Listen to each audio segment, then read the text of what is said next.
বাংলাদেশ সেনাবাহিনী অবসরপ্রাপ্ত কর্মকর্তা মেজর সিনহা মোহাম্মদ রাশেদ খান, যার নাম উচ্চারণ করলেই ফিরে আসে 2020 সালের সেই আলোচিত ঘটনা। 31 জুলাই কক্সবাজারের টেকনাফে পুলিশের গুলিতে নিহত হন তিনি। মুহূর্তে এই ঘটনাটি সারা দেশে তোলপাড় করে তোলে।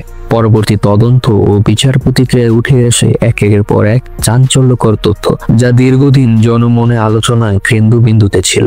এবার সেই বাস্তব ঘটনার প্রেক্ষাপটে নির্মিত হতে যাচ্ছে একটি পূর্ণদৈর্ঘ্যের চলচ্চিত্র সিনেমা। এই সিনেমায় মেজর সিনহার চরিত্রে প্রথমবারের মতো দেখা যাবে ঢালিউডের শীর্ষ নায়ক শাকিব খানকে।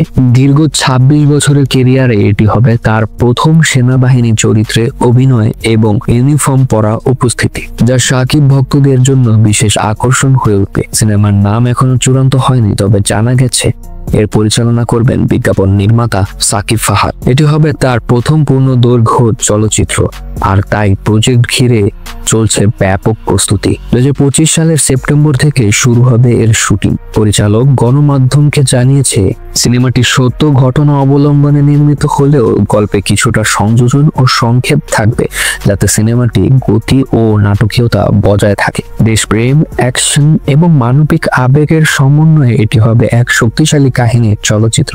মুক্তির জন্য ঈদ মৌসুম নয়, বরং বছরের যে কোনো এক শুক্রবার বেছে নেওয়া হবে, যাতে সিনেমাটি একটি আদর্শ দর্শক প্রবাহ পায়। চলচ্চিত্র প্রেমীদের আশা, মেজর সিনহার স্মৃতি ও দেশের প্রতি তার অবদানকে নতুনভাবে সামনে আনবে এই সিনেমা। আর শাকিব খানের অভিনয়ে তা হয়ে উঠবে আরো বর্ণময় ও আবেগ ঘন।